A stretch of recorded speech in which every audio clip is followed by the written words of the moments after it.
Namaskar dosto, good evening friends. I am Dr. Sanjay Kalra, your friendly and familiar endocrinologist, and you're watching Dr. KK's Med Talks, Vitamin D Talks with Sanjay Kalra. Let's see the headlines for today and then we'll talk about today's theme.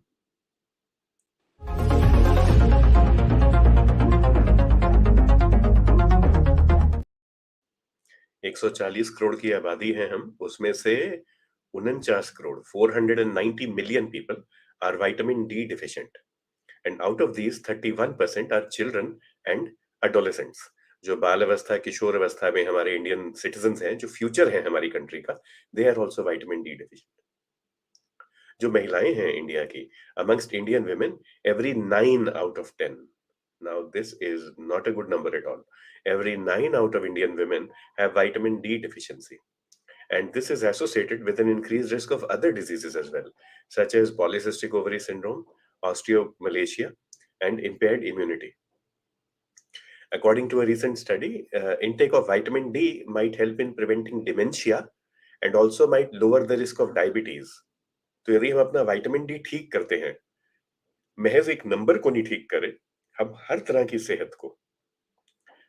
सेहत को both physical as well as metabolic and mental, इनको हम ठीक कर रहे हैं. हाल ही में हम कोविड से निकले and clinical statistics have revealed that low levels of vitamin D are associated with a greater prevalence of long COVID. Scientists have also discovered evidence that vitamin D is metabolized differently in people with different body weight, body mass index. तो जो overweight लोग हैं, obese लोग हैं, उनको vitamin D की ज्यादा जरूरत पड़ती है. The impact of supplementation is not all that good in obese people, so we need to increase the dose. With these headlines, now we are wondering what our topic is for today. Topic देखते हैं आज का.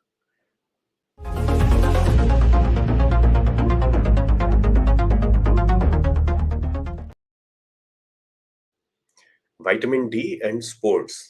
अब इसके बारे में बात करनी है तो हमें एक स्पीकर चाहिए जो विटामिन डी के एक्सपर्ट हो. Vitamin D is a hormone, so we need an expert endocrinologist, and sports में भी एक्सपर्ट हो. नॉट ओनली द थ्योरी वाला स्पोर्ट्स बट द प्रैक्टिकल वाला. He should be a sportsman in the true spirit. So a warm welcome to doctor Sandeep Julka from Indore, our most sporting endocrinologist of the country. नमस्ते और जय Hind sir. Jai Hind, Dr. Sandeep. Dr. Sandeep is a distinguished senior consultant and endocrinologist at the CARE CHL Hospital in Indore. A wealth of expertise, a wealth of experience.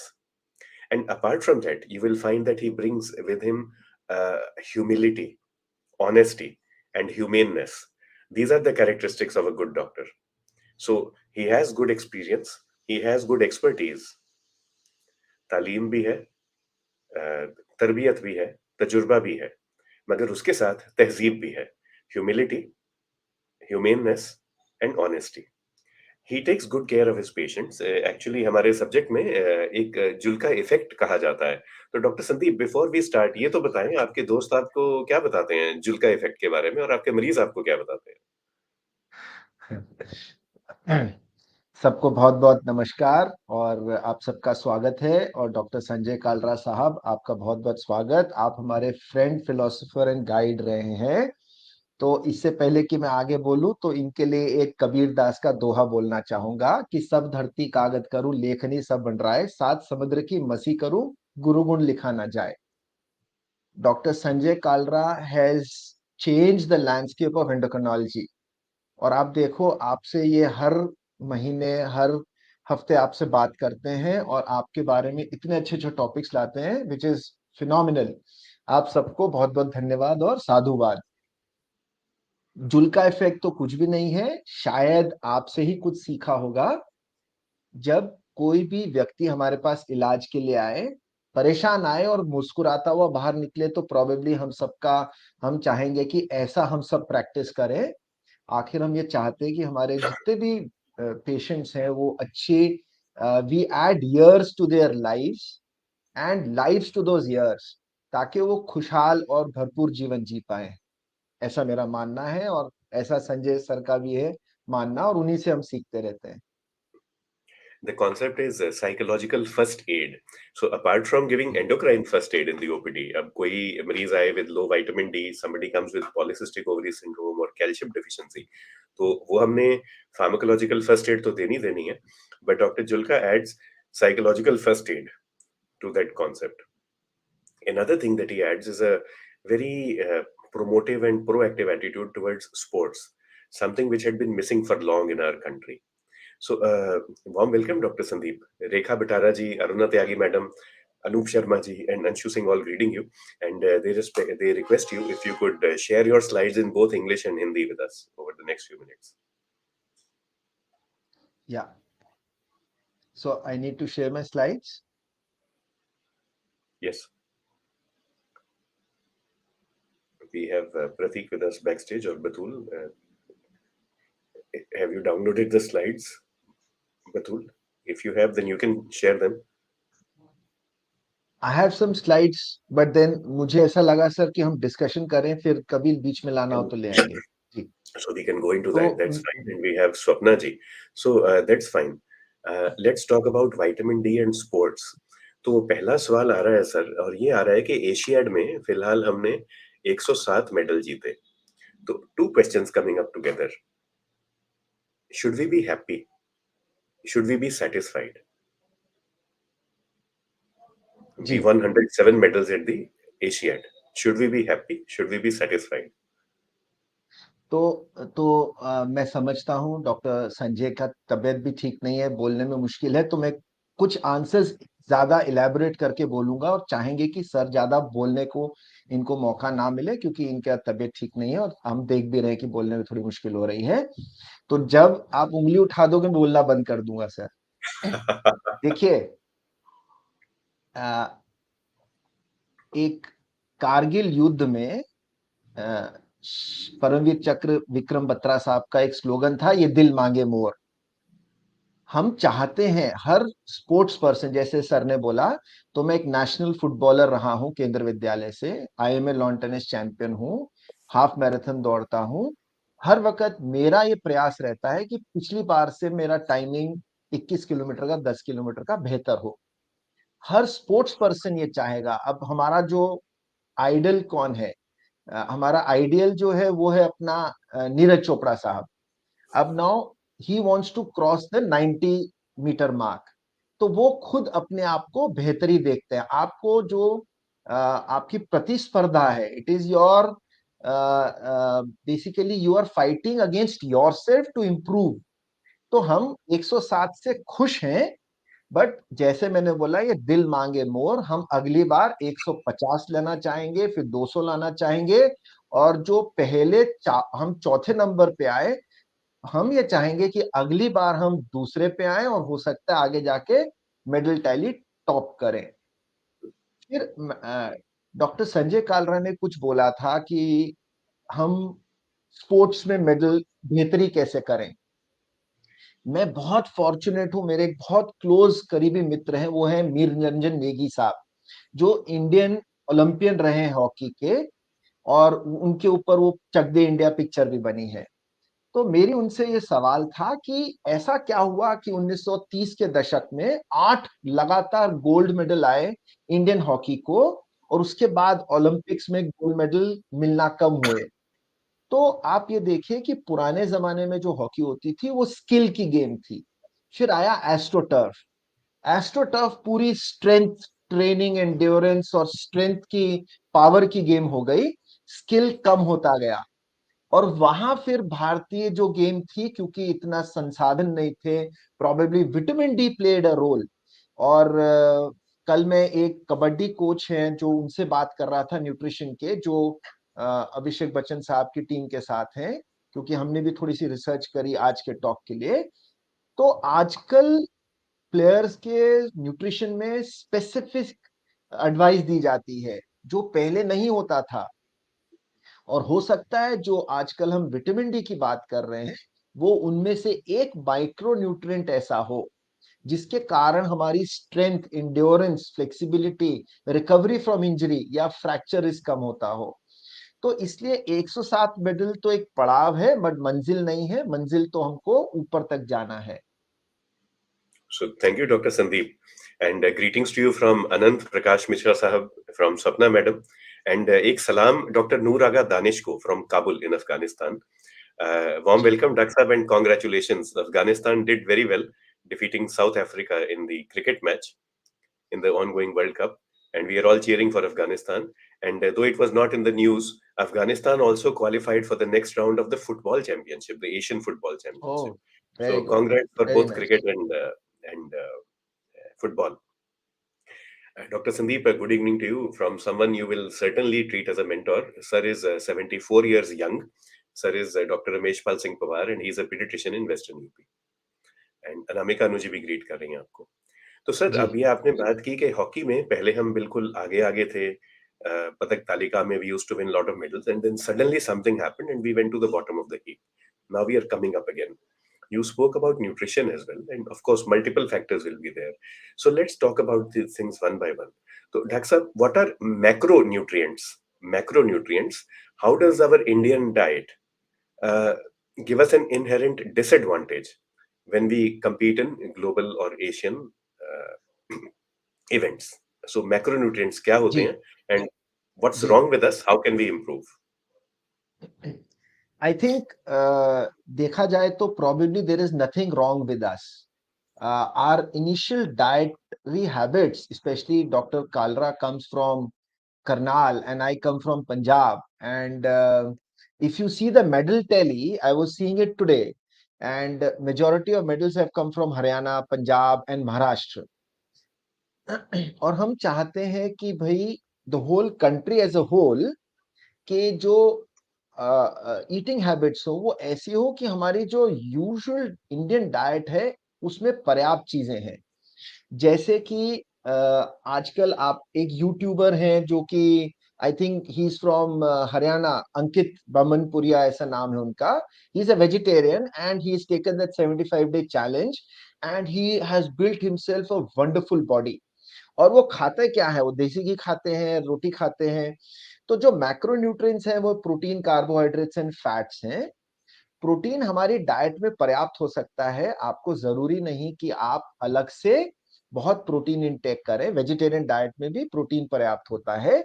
But when you competing in the international levels then you have to supplement your diets. तो कल जिस coach से मैं बात कर रहा था तो उनके पास स्पेसिफिक फॉर्मूले होते हैं जो प्रोटीन इनटेक, क्रिएटिन है, ये सब लेते हैं. वो आपको डेफिनेटली खिलाना पड़ता है.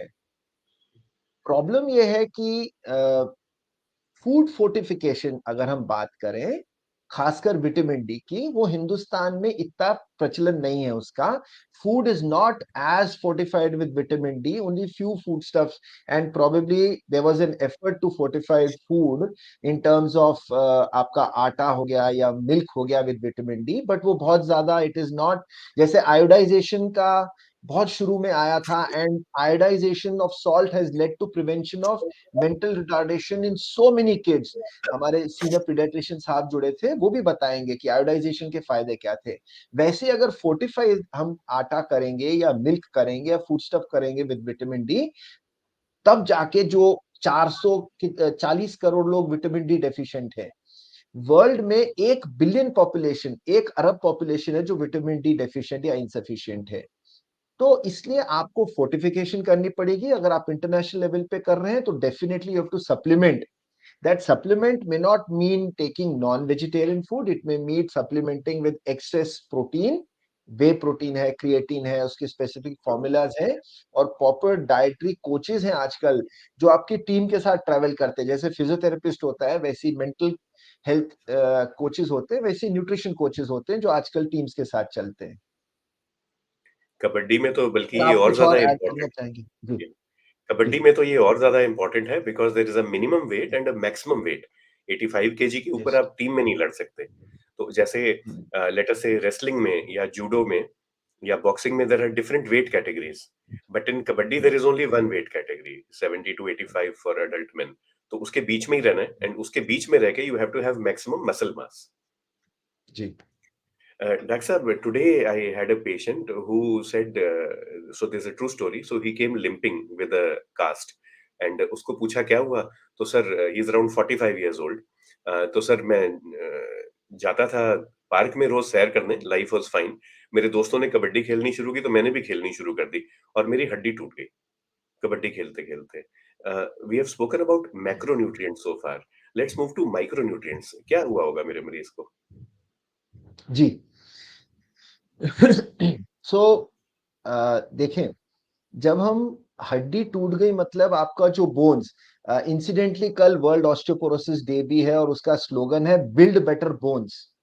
हुँ, और इस स्लोगन से आपको एक बड़ी अच्छी चीज पता लगती है, व्हेन यू से बिल्ड बेटर बोन्स मतलब आप कुछ एक्स्ट्रा कर सकते हैं अपनी हड्डियों के लिए देन व्हाट द नेचर और what has God has provided with you. मतलब आपको नेचर ने एक ढांचा दिया है, अब उसको आप कितना सुदृढ़, उसको कितना स्ट्रेंथन करते हो वो आपके हाथ में है।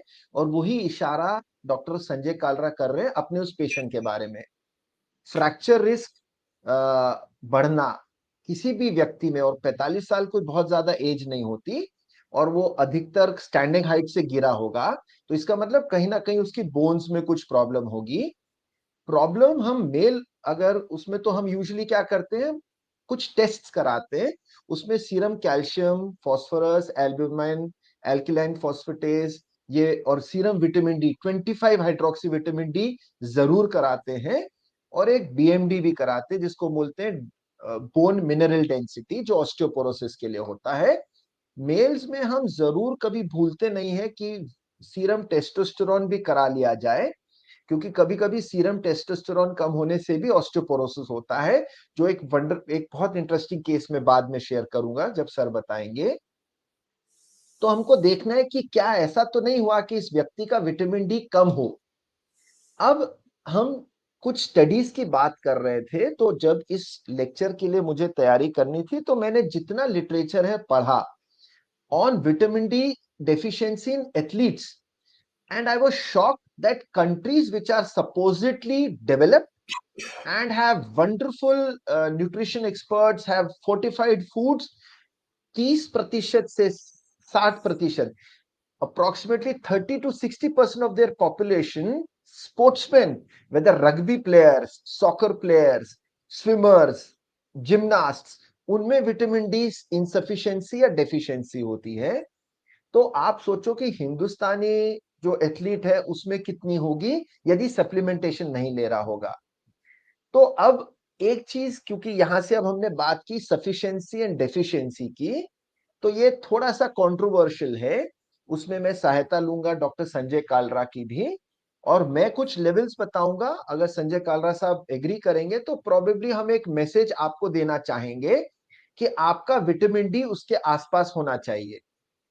विटामिन डी की लेवल जो है वो दो तरह से आपके पास रिपोर्ट में आएगी। 25 hydroxy, it comes in two levels, it is either nanogram per ml or it is nanomoles per litre. Some labs report it as nanomol, some labs report nanogram per ml. आपका vitamin D यदि 20 के ऊपर है, if it is more than 20 nanomoles per ml, is good, it is not bad. But then मुझे ऐसा लगता है, and will take doctor Sanjay Kalraj opinion, your target should be around 30 and never beyond 50. So 30 तक आप टारगेट करोगे तो जो उसके इफेक्ट्स हैं, जो हिंट दिया था डॉक्टर संजय कालरा ने about immunological functions, your prevention of Alzheimer's, memory loss, उसमें हो सकता है vitamin D plays a role. तो आजकल लोग आते हैं 22 की रिपोर्ट लेके, बोले तो मेरा तो विटामिन डी डेफिशिएंसी है, और चने और मूंगफली जैसे विटामिन डी खाने लग जाते हैं। विटामिन डी नॉर्मल रखना अनिवार्य है। Excess of vitamin D is disastrous, खासकर जब आप विटामिन डी इंजेक्शन लगवाते हो। सो इसलिए जो व्यक्ति का फ्रैक्चर हुआ स्टैंडिंग हाइट से या इंजरी हुई, हो सकता है उसका विटामिन डी बहुत कम रहा हो। और अक्सर हमारे पास विटामिन डी आते हैं 5 नैनोग्राम पर एमएल। नैनोमोल में 75 नैनोमोल 30 नैनोग्राम पर एमएल के आसपास होता है, तो उसको आप टारगेट करें, उससे ज्यादा नहीं लेना। आजकल न्यूट्रिशनिस्ट से लेके आपके फिजियोथेरेपिस्ट से लेके सब लोग आपको विटामिन डी देते हैं। जब आप डॉक्टर के पास जाओ, प्लीज शेयर करो कि मैं फला गोली खा रहा हूं या खा रही हूं। अक्सर होगा कि आपको डेंटिस्ट तक ने विटामिन डी लिखा होगा और आप फिजिशियन के पास जाओ वो भी लिख देगा। तो इसलिए आपको बहुत श्योर होना है कि आप एक्सेस नहीं ले। गौतम बुद्ध का मध्य मार्ग, जैसे डॉक्टर संजय कालरा कहते हैं, that is the best. Excess अति सर्वत्र वर्जेत, excess of everything is bad. तो वो भी आपको ध्यान रखना है, तो वैल्यू इतना ही होना चाहिए। जी So sir. our topic for today is vitamin D and sports and athletes. Uh, there are many questions coming up, and one question, though not related to sports, this is from Madam Rekha Batara ji. वो पूछती हैं कि calcium pouches, ये pouch जो होते हैं, are they calcium और are they vitamin D? What should be the dose for an average person जिनका हम टेस्ट नहीं करवा रहे हैं? So the dose for ji an average asymptomatic person, what would be the dose of calcium and vitamin D? जी। सो जो pouch आते हैं वो यूजुअली विटामिन डी होता है, 60,000 यूनिट्स उसमें विटामिन डी होता है, 60,000 इंटरनेशनल यूनिट्स उसमें होता है, उसमें कैल्शियम नहीं होता। और डॉक्टर संजय कालरा एग्री करेंगे, अक्सर हमने देखा है लोग विटामिन डी खूब खाते जा रहे हैं, बट कैल्शियम सप्लीमेंटेशन नहीं होता है। हिंदुस्तान में स्पेसिफिकली कैल्शियम डेफिशिएंसी रिकेट्स बहुत कॉमन है। टेटनी होती है ना, जिसमें हाथ ऐसे हो जाते हैं, कई बार पेशेंट्स हमारे पास आते हैं, कैल्शियोपिनिक होता है। तो उसमें हर वक्त जब भी आप विटामिन डी लोगे, आपको उसके साथ कैल्शियम लेना अनिवार्य है, क्योंकि अक्सर कैल्शियम आपके बॉडी में विटामिन डी बहुत लो भी चला जाता है, कैल्शियम नॉर्मल रहता है, क्योंकि शरीर को कैल्शियम चाहिए, वो हड्डी खोखली करके निकालता है। तो unless you take calcium, you will not be able to replete your stores in the bones. So bones में रिमेन कैल्शियम डेफिशिएंट। सो आपको हर वक्त कैल्शियम लेना है। अब कैल्शियम कितने लेना है, तो अधिकतर मान के चलिए अडोलेसेंट से लेके वृद्धावस्था तक 1000 मिलीग्राम कैल्शियम आपको लेना चाहिए। ऐसा मेरा मानना है। डॉक्टर संजय कालरा साहब का भी ओपिनियन ले लेंगे, क्योंकि आप कैल्शियम लोगे तभी विटामिन डी उसको अब्सॉर्ब करेगा और आपकी हड्डियों तक लेके जाएगा। तो जो पाउच आते हुए विटामिन डी, यदि आपने टेस्ट नहीं कराया हो, तो मेरा ऐसा मानना है वो पाउच नहीं लेना चाहिए। आपकी जो गोली आती है जिसमें कैल्शियम और विटामिन डी का कॉम्बिनेशन है, जिसमें कि आपको दिन भर में 500 से 600 आयु विटामिन डी मिल जाए और 500 से 1000 मिलीग्राम कैल्शियम मिल जाए, वो सफिशिएंट होता है। मगर एटलीस्ट 6 महीने में एक बार या साल में एक बार अगर आपने विटामिन डी करवाया, तो आप फिर वो ले सकते हो। कुछ लोग ऐसा भी मान रहे हैं कि महीने में एक पाउच यदि आप खा लोगे, तो आपका दिन का 2000 आयु विटामिन डी मिल जाएगा, जो कि एक ठीक डोज है, टॉक्सिसिटी यूजुअली नहीं कॉज करता। सर, आप इस पे कुछ ऐड So, करना चाहेंगे? point well taken. If you have symptoms, and I'll talk about one symptom that we commonly experience in the OPD, that is when the doctor is checking your blood pressure, suddenly your hand becomes numb and your fingers they begin to move on their own. आपको लगता है ये क्या जादू हो रहा है with the BP apparatus. That is a sign of calcium deficiency. And vitamin D का काम है to take the calcium from your intestine, जहाँ पे आपने खाना खाया तो आंतड़ियों में गया, पेट में गया आपका कैल्शियम। विटामिन डी का काम है to take the calcium from your intestine up till the bones. अगर डेफिशिएंसी है, which is actually 90% would be an understatement in my part of the country, in spite of the fact that we drink a lot of milk. And milk is not a good source of vitamin D. Let us repeat that. It is a good source of calcium. But even if you drink 1 liter of milk, that calcium is of no value if you don't have vitamin D. The lack of vitamin D will prevent the calcium from reaching your bones. So you might want to give something like 60,000 units once a week for maybe 8 to 12 weeks. And then you can continue with the once a month, once in 15 days, depending upon the patient's requirements. Specific question from Dr. Samita Mukherjee. Can we give once, after having loaded our patient with vitamin D and making sure that it is in normal range, can we continue lifelong in an elderly person without diabetes? Ji sir, मैं बोलता हूं। देखिए, एक तो concept of recommended daily allowance, ये हम लोगों में है ही नहीं। रिकमेंडेड डेली अलाउंस ये होता है कि आपको रोज कितना कैल्शियम और विटामिन डी मिले। Recommended daily allowance of calcium will be something like 500 milligrams और vitamin D will be something like 500 IU. यदि ये रिकमेंडेड अलाउंस है तो आप मान के चलो कि आपके खाने से नहीं आ रहा।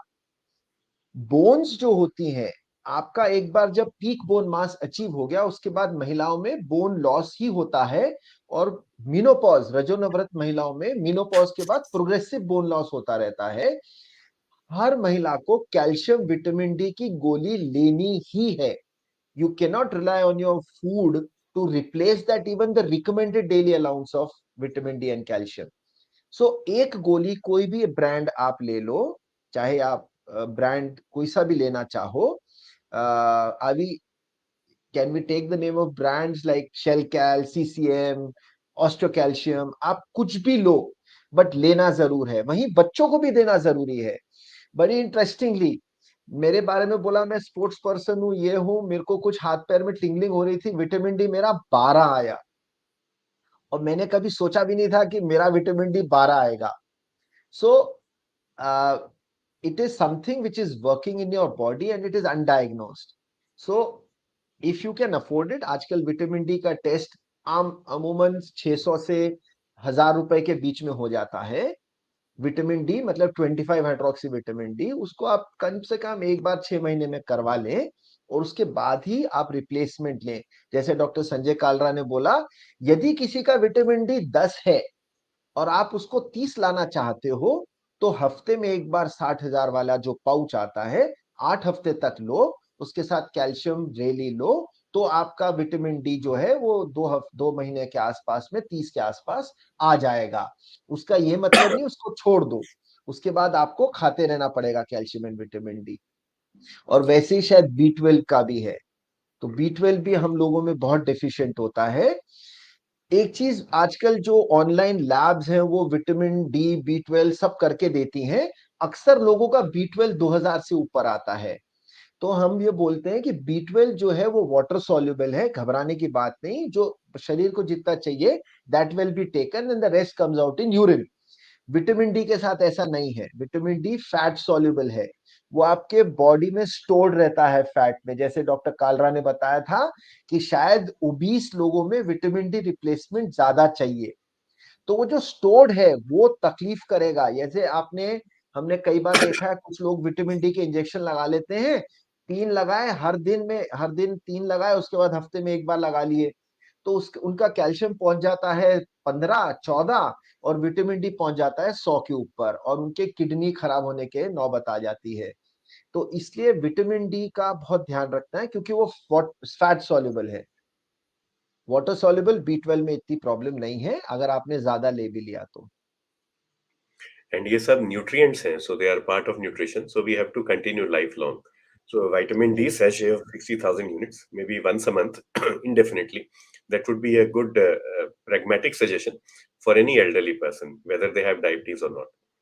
Of course, if there are other high risk factors for osteoporosis, osteomalacia, then you may have to increase the dose and you can also go up to once a week. So it will depend upon the clinical picture. जैसे ये जो हमारे मरीज थे जिनको 45 years पे दिक्कत आ गई, so he needs a test. He needs to get tested for testosterone, calcium, vitamin D. And in this person, certainly we have to give vitamin D 60,000 units once a week. We also might want to give twice a week for a few weeks so that the bone heals quickly and he is able to go back to playing kabaddi. Dr. Barun Sharma reminds us that apart from Haryana, it is Manipur which gave the maximum number of medals per population. So thank you, Dr. Barun, for reminding us. And second was Haryana and Punjab. But it's Indian glory together, and we all need to work together. Yes. Dr. Mohan T. Shinoy from Trivandrum, an endocrinologist, says that vitamin D is actually a very amazing hormone. Poonam Suri Sabharwal madam says good evening to you. And Dr. Mohan Shinoy asks two questions. How important is food fortification with vitamin D in Indian setting? That's one question. Second is many people feel that I eat a lot of fish. Lot of fish definition would be once or twice a week. Therefore, I don't need to take vitamin D. Is that a correct thought process? So, Mohan, hi. He's a very dear friend and a very energetic endocrinologist. और उसके हम post सुनते रहते, देखते रहते हैं. So he all kudos to you. So the one is eating fish. and fortification, two things. So fortification is probably very important as iodization of salt. So there is a global alliance of fortification of food. It had a conference in Indore. I remember Dr. Ambrish Mittal had come down, and I had also spoken in that conference about fortification. And because Indore is a hub of soybean oil, and there was stock of fortifying soybean oil with vitamin D, and probably it was a very good suggestion. Fortification will then आपके बच्चों को mid day meal मिलता है, all school, government school has mid day meal. अगर वहां पे बच्चों को fortified vitamin D, fortified iron, fortified food stuff मिलेगा तो बच्चे डेफिशिएंट नहीं होंगे in all these micro nutrients. Fish, fatty fish जो साल्मन है और दूसरी फैटी फिश है, उसमें विटामिन डी बहुत ऊंचा होता है, बट हमारा प्रोबेबली कंजम्पशन इतना नहीं होगा अपार्ट फ्रॉम कोस्टल एरिया जहां पे डॉक्टर मोहन प्रैक्टिस करते हैं। केरला में कोस्टल एरिया में प्रोबेबली फिश इंटेक बहुत है, लोग बहुत धूप में काम करते हैं, तो probably they will get a lot of vitamin D. But even there I think at least 30% population will have low vitamin D. एक रीजन और जो बड़ा इंटरेस्टिंग है, और हमारी जो बॉलीवुड मूवीज में भी ये प्रचलित होता है कि बोलते हैं कि धूप में निकला ना करो रूप की रानी। तो basically we never expose ourselves to sun, that is one. And secondly, we apply a lot of sunscreen. Both of them can lead to vitamin D not being formed in the skin. और एक दूसरा गाना है महमूद का जो वो है, काले हैं तो क्या हुआ दिलवाने हैं। हमारी जो स्किन है, dark skin, probably that also leads to less vitamin D formation than in the western population. तो हमको प्रोबेबली फूड फोर्टिफिकेशन बहुत ज्यादा जरूरी है, even more important than the western population. शुरू में डॉक्टर कालरा ने जब अपनी हेडलाइंस बताई थी, he spoke about diabetes and vitamin D, memory loss and vitamin D. तो विटामिन डी एक हार्मोन है क्योंकि वो शरीर में बनता है। इसको विटामिन डी प्रोबेबली एक मिसनॉमर है, जैसे डॉक्टर मोहन ने भी बोला। अब उसके जो फंक्शंस बोन, ब्लड में सीमित नहीं है। इम्यूनिटी, उन्होंने कोविड का भी बताया कि जो लोगों का विटामिन डी कम था, उनका लॉन्ग कोविड, जिनको खांसी होती रही, लंग पैरेन्काइमा खराब हो गया, सांस फूलता रहा, उनको लॉन्ग कोविड सिंड्रोम बोलते, वो भी ज्यादा हुआ। वहीं डायबिटीज रिस्क ज्यादा है, तो इम्यूनोलॉजी, खांसी जुकाम ज्यादा होगा। तो क्या हिंदुस्तान का डायबिटीज एपिडेमिक, क्या एक कारण ये भी है जो एपिडेमिक फ्यूल हो रहा है विटामिन डी डेफिशिएंसी से? तो हमको ये तो सब पता नहीं है। तो हम ये करना चाहिए हमें कि फूड फोर्टिफिकेशन करें, और एटलीस्ट अपने बच्चों को और मिनोपॉजल, पोस्ट मिनोपॉजल वुमेन को at least adequate amount of vitamin D, calcium मिले। जी sir. Sir, Vinayak Sharma ji and Bhupinder Singh ji आपको गुड इवनिंग कर रहे हैं। जी गुड इवनिंग। अनूप शर्मा जी कहते हैं, I am overweight, I have recently started gymming to lose weight, will vitamin D help me in strengthening only my bones और also my muscles, and if I'm able to strengthen my muscles, will that in the long run help me lose weight and gain muscle mass? जी बहुत अच्छा question है, इसमें थोड़ा सा इत्मीनान से answer देना चाहूंगा। देखिए, विटामिन डी के जो एक्शंस हैं, एक storage site of vitamin D muscle भी माना गया है।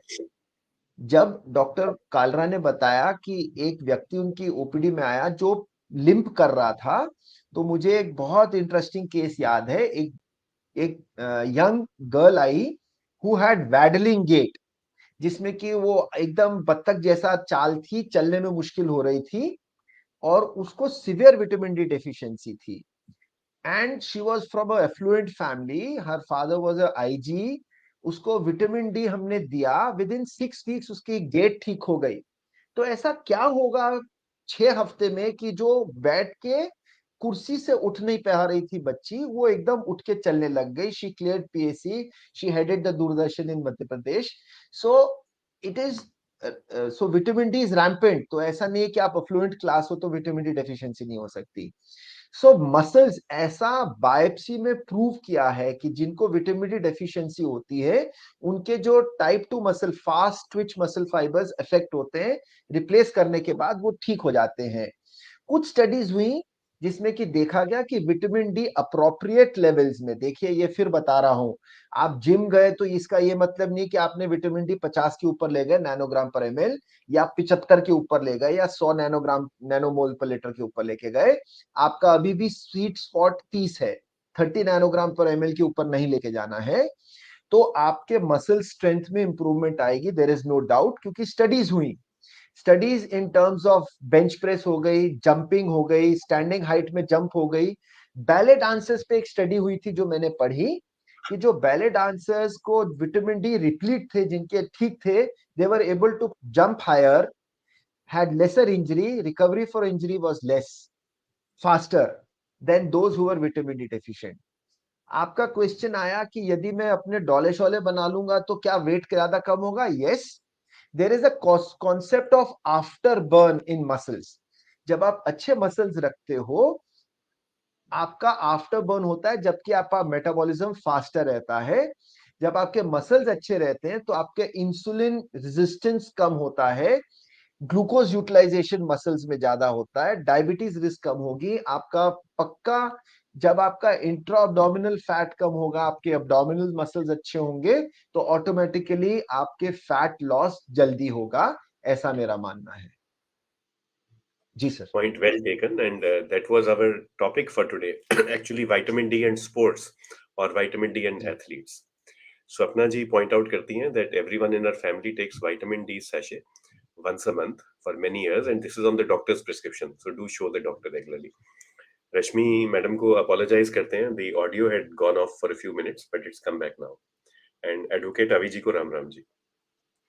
Dr. Noor Danish reminds us, Dr. Sandeep, that you have spoken about ensuring good vitamin D in postmenopausal women.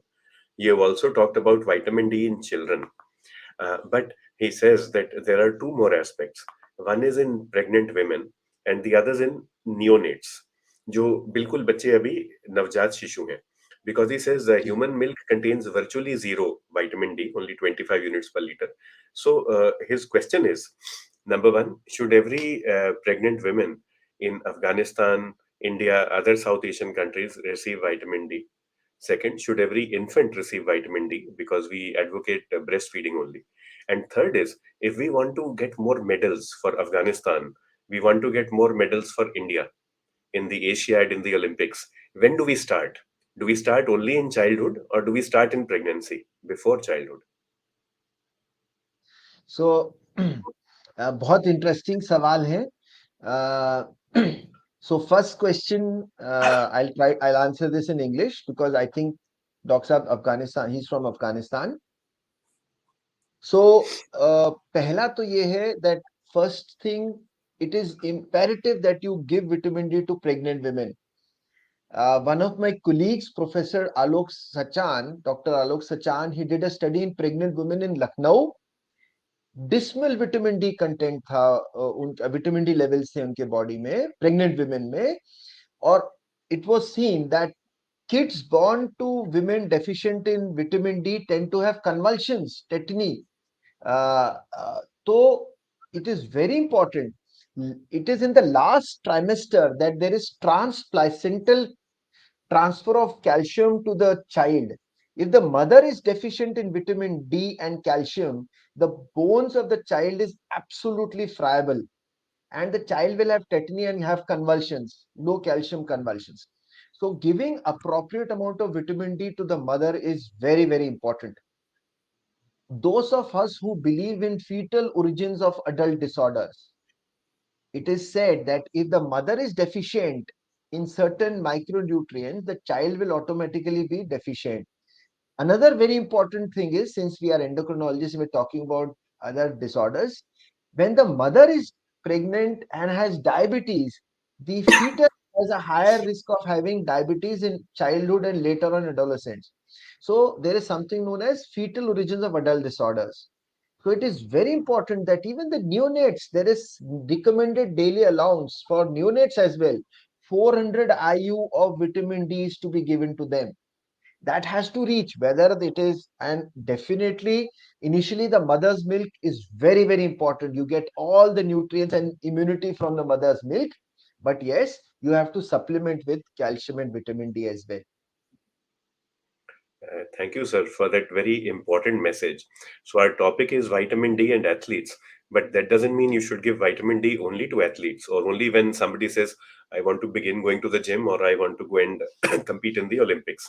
You should begin giving to the mother during pregnancy.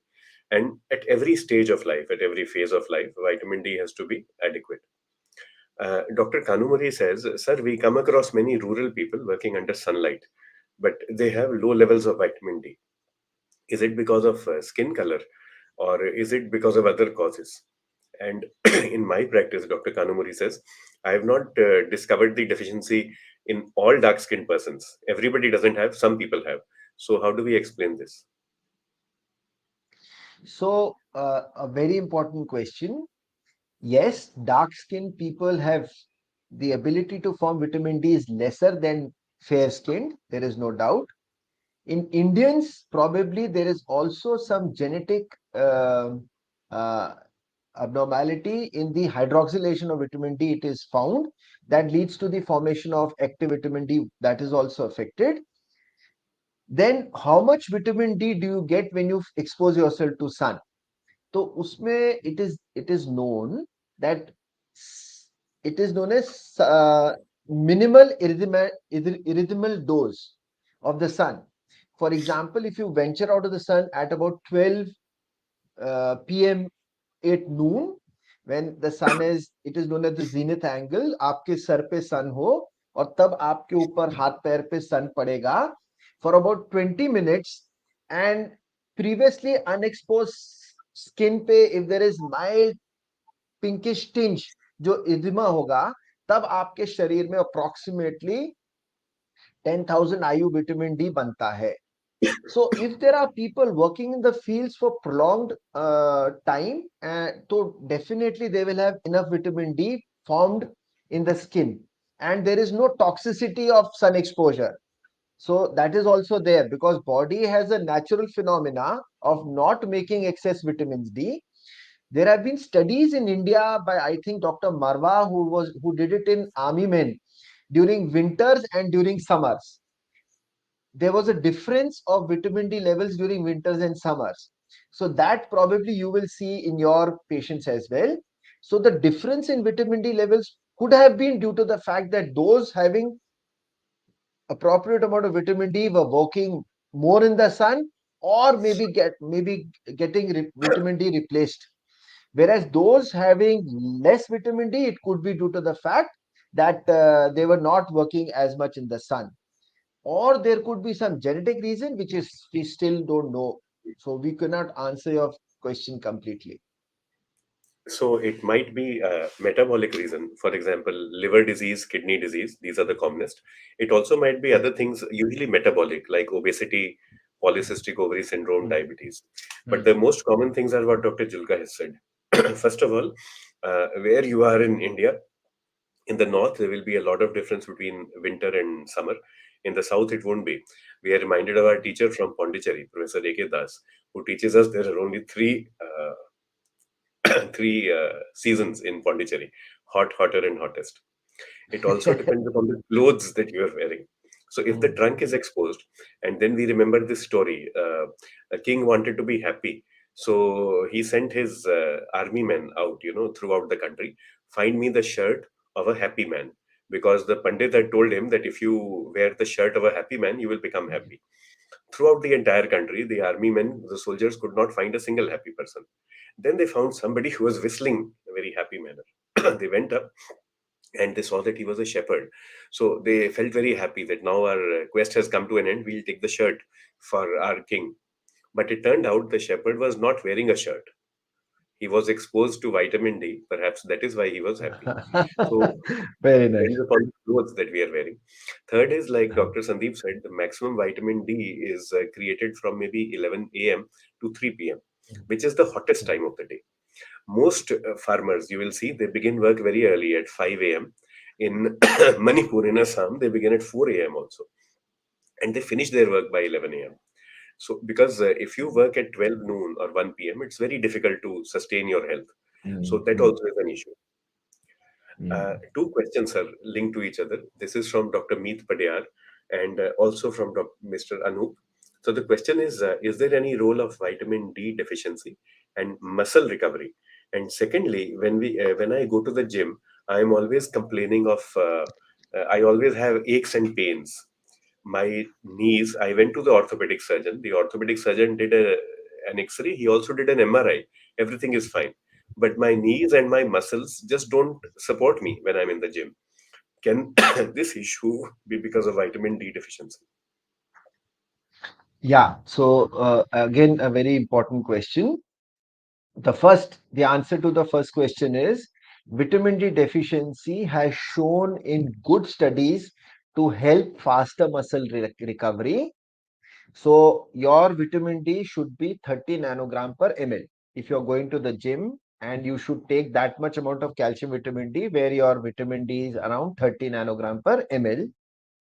And they have actually done studies on gym goers uh, who lift weight, whether it is quadricep exercises, hip extension exercises, bench press. So that has shown. Secondly, in your particular case, the most important cause of having aches and pains during exercise is not proper stretching before and after your exercise. And the second cause would be vitamin D deficiency and B12 deficiency. So very important, if you have a trainer, make sure that he teaches you the correct way of doing passive and active stretching. For example, if I want to go for a run, I know to start stretching right from the ankle to the calf muscle to the hip muscle to my back to the neck to the shoulder girdle. I will do everything and then go for a run. And post run, I will do stretching as well. So you have to keep this in mind. These two things have to be very important to prevent injuries during sport. Mr. Manpreet Singh, who is an Asiad gold medalist in kabaddi and who now is coach for Haryana Steelers. He says that what you have said just now is equally true for a novice, somebody who is going to gym for on day one, and equally true for someone who is an expert athlete or sportsman. You should never ever forget this basic rule: warm up slowly, cool down slowly. In between, you do whatever is required. Dr. Pawar sir shares a Very best true. practice. He says that I give vitamin D3 to all newborns up to 6 months and then up to 1 year, as long as exclusive breastfeed is concerned. Ali Nazakat Sahab greets you, and Bhupinder Singh ji कहते हैं, is there any indication today for injectable vitamin D? The only reason somebody needs an injection of vitamin D is when there is malabsorption. If the patient is not able to absorb, for example, उसकी कोई आंतों की surgery हुई हो, बारेट्रिक surgery हुई हो, जिसमें कि आपके जो इंटेस्टाइन निकाला हो, या उसको क्रॉन्स डिजीज हो, या मैल एब्जॉर्प्शन किसी कारण से हो, तो उसमें फिर आपको है जो उसमें then you can give injectable, but very very carefully what dose you plan for that patient. Otherwise there is no role of injectable vitamin D. They have done studies of giving injectable versus oral. दोनों में कोई फर्क नहीं होता, अच्छे से absorption होता है यदि आपका if your the intestines are normal. So I don't think you should promote injection anywhere. The issue with injections is that it is oil based. It hurts also, especially in the North Indian winter. The injections actually hurt. And second thing is that they are associated with a particular level of vitamin D toxicity. The vitamin D goes beyond 100, and then towards the end, it comes down to below 30. So, oral is better. And if you have even severe vitamin D deficiency, usually one sachet, one tablet, one capsule of 60,000 units should suffice. Earlier, we used to give only sachets, but now we have very good tablets available. And these can be given once a week. Just tell your patient to be patient, and within 2 or 3 weeks, they will see symptomatic relief as well. We've mentioned this, that the best time for vitamin D from the sun is 11 a.m. to 3 p.m. Dr. Vaishali ji, Anamika ji, Mohini ji, all thanking you. Symptoms, Mohini ji, Dr. Sandeep has alluded to them, but the vast majority of our patients do not have symptoms. दूसरा एक और issue है, मैं बात करता हूँ, and ये we take Ganesh Ambore ji's greeting and Rekha Bhatara ji's question as well in this. अब supposing I have got pain in my knees or I have got pain in my muscles, I am not able to climb stairs. पैदल तो मैं चल लेता हूँ, but सीढ़ियाँ नहीं चलती. When I go to the mosque or the Gurdwara Sahib or temple, I am not able to pay obeisance. What will I do? Usually, I will speak to my friend. My friend will usually be of my age, my ethnic group, and he will share the same lifestyle as I do. There is one exception here. Dr. Sandeep Julka is a close friend, but his lifestyle is super duper healthy. Mine is not all that healthy. But still, what I want to say is that you'll share it with your friend. You won't go to a doctor immediately. Now, if you are speaking in English, then the answer to I have a pain in my left knee or pain in my left leg is, oh, that's bad. What can I do for you? But if you speak in Hindi or Bhojpuri or Punjabi, then the answer is, अरे तेरे left घुटने में दिक्कत है, मेरे तो दोनों घुटनों में दिक्कत है. Why are you bothered about? So you have a pain in one knee, I have a pain in both knees. That is the answer in Punjabi. Speaking of left and right, many times we get confused. So Sajje Khabbe is in Punjabi, Baएं दाएं is in Hindi. Many of our boys are yeah, convent educated, and Doctor uh, Dr. Noor Aga will smile. So I went to a place called Bhatinda in Punjab. So their dialect is conductor side and driver side. So in India, we drive on the left, which means that our driver seat is on the right of the car. So I asked the guard for directions to the guest house. So what he said was, you go for 1 kilometer, then you turn towards the driver side. That's right. And then after 1 kilometer, then you turn towards the conductor side. That's left. So Afghanistan might be opposite, but that is a nice way also. If you feel that your patient is not able to understand, baएं दाएं सज्जे खब्बे, many of our patients are hard of hearing. So driver side and conductor side leaves no room for error. Sir, one more question. This is from Rekha Madam. I am 63 years young. I take 500 milligram calcium. Is that enough, or is that enough, or should I double it to 1000? हाँ जी सर, I think you should make it twice a day. जो भी आप calcium की tablet ले रहे हैं उसको एटलीस्ट ट्वाइस ए डे कर दीजिए. एंड इफ यू कैन, अगर आपकी सिटी में बीएमडी होता है तो आप एक बार एटलीस्ट एवरी ऑल्टरनेट ईयर आपको बोन मिनरल डेंसिटी करा लेना चाहिए. Bone mineral density will be indicated in very few men, very few, and very few women who have not reached the age of menopause. But it is indicated in every woman who lives with menopause. कई लोग कहते हैं 2 साल के बाद, कई 5 साल के बाद, but यदि menopause है तो डेक्सा कराना चाहिए. बल्कि tomorrow is World Osteoporosis Day, and we would request everyone who is logged in to gift their mothers a test tomorrow, or maybe on their birthday, and that test is a DEXA, bone density. Doctor Sandeep, many of our patients are afraid. वो डरते हैं कि जी मेरे को तो MRI से डर लगता है. मेरी सहेली ने बताया, my friend told me कि एमआरआई में जाके बहुत डर लगता है. तो is that true for the DEXA machine as well? Is it scary? बिल्कुल भी नहीं. डेक्सा ना तो एक गैंट्री नहीं होती, वो तो पूरा खुला हुआ है. और उसकी जो रेडिएशन एक्सपोजर तो इन्वायरमेंटल रेडिएशन एक्सपोजर से भी कम है. सो अभी मतलब if you're traveling by air, probably you'll have more radiation exposure than what you have in DEXA. It is just like an X-ray.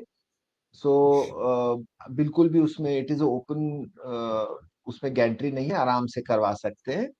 और इंडिकेशन जैसा डॉक्टर संजय ने बोला वो उसका बहुत लिमिटेड है. पोस्ट मिनोपॉजल में जरूर आपको एटलीस्ट एक बार पता लग जाए, क्योंकि ऑस्टियोपोरोसिस की बात आई तो osteoporosis is again a silent epidemic. और उसके भी आंकड़े ऐसे हैं, the statistics are such that once there is a hip fracture the mortality is very high. अगले एक साल में ऑलमोस्ट 20% लोग जो है हताहत हो सकते हैं, बेड रिडन है, क्वालिटी ऑफ लाइफ इफेक्ट होती है. तो उसके लिए भी इंपॉर्टेंट है दैट आपका कैल्शियम विटामिन डी रिपीट हो। और आजकल हमारे पास ऑस्टियोपोरोसिस ट्रीट करने की भी बहुत अच्छी दवाइयां हैं, जो कि पहले आज से 10 साल पहले 15 साल पहले नहीं थी, जो कि आपको बोन फॉर्मेशन वाली दवाइयां हैं। तो वो आपने डॉक्टर से जाके बात कर सकते हैं। There is a question that has come on WhatsApp, and we greet Dr. B.M. Biradar from Karnataka. Sir is the senior physician. Thank you, sir, for being with us. Rekha Bitara, madam, ko thank you. And when you take adequate calcium and vitamin D, actually that helps prevent osteoporosis and prevent falls and prevent fracture. तो आप गिरेंगे भी नहीं, क्योंकि muscle strong होंगी और हड्डी भी नहीं टूटेगी. So it's a good idea to take calcium and vitamin D regularly. For those people who are afraid of DEXA, DEXA में कोई सुई नहीं लगती, there is no injection. DEXA में बंद नहीं करते, कोई घबराहट नहीं होती. And in Punjabi our patients tell us भी मैं अल्ट्रासाउंड नहीं कराना, डेक्सा नहीं कराना, किरना पैंदियां ने. किरण is rays, so in Punjabi the plural is किरना, किरना पैंदियां ने. So you can quite confidently tell them that for DEXA and for ultrasound कोई किरणें नहीं होती, so they will not have any untoward effect on the body. Dr. Ganesh Tendulkar, who is a lifestyle and performance fitness enthusiast, he asks, sir, is there a right time for taking calcium supplement? And is there a right time for taking vitamin D? Or can I take it any time of the day? So vitamin D can be taken any time of the day. उसका ऐसा कोई time निर्धारित नहीं होता है। Calcium जरूर, calcium carbonate, calcium citrate होता है। तो basically calcium also can be taken any time of the day, और कैल्शियम साइट्रेट थोड़ा अब्जॉर्प्शन ज्यादा उसका अच्छा होता है। Otherwise idea is to take it whenever you remember it, because any chronic medication, जैसे मैं किसी को बोलता हूँ, in fact I forget my calcium 2 or 3 days after in a week day, because I am also on taking calcium vitamin D after my vitamin D results came. तो वो आप भूल जाते हो। तो first is to take it regularly, not significant, ऐसा कोई specific time नहीं है, but then take it regularly for whatever duration of period you have to take. Thank you, sir. We acknowledge the Ram Ram ji from Crazy Ajay. The name is very nice. बड़ा Andy नाम है Ajay crazy. And I am very sure क्योंकि अजय ने राम राम भैया बोला है, तो अजय को एंडी का मतलब भी पता है. That I am very sure. Bhupinder Singh जी का टॉपिक एक्नॉलेज करते हैं, thyroid and vitamin D. Request करते हैं Bhupinder ji, allow us to do that on a separate KK bed talk. And in the meanwhile, doctor Sandeep, आज का हमारा टॉपिक था हमारा टॉपिक था vitamin D and athletes. It's already 8 p.m.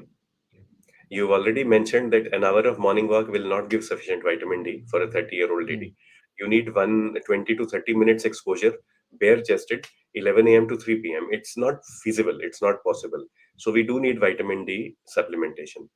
A good idea would be to take once a week for 8 to 12 weeks, load yourself, and then take once a month. And in case you are symptomatic, it would be a good idea to test also. अगर आपके पास बिल्कुल भी पैसे नहीं है आपके patient के पास, then the most economical way of testing is calcium crystalluria. You just do a urine routine in the lab under a microscope and see if there are calcium crystals. अगर calcium crystals हैं, it means maybe we are giving too much of vitamin D, so we step back. But अगर calcium crystals नहीं है in the urine, it means there is no harm accruing to the patient.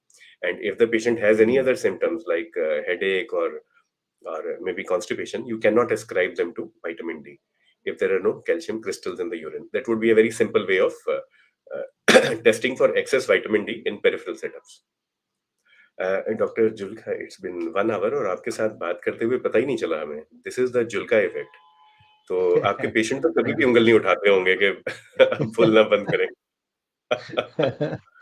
बल्कि we are able to make out के बाहर बहुत लोग उंगल उठा रहे हैं कि आपने हमें 1 घंटे से वेट करा रखा है, तो हमें भी देख लो please. We are not well. So जी sir, one last slide, last comments from you if possible. जी। So there is a slide, if I can share that, मैं दिखा दूं सर? यस.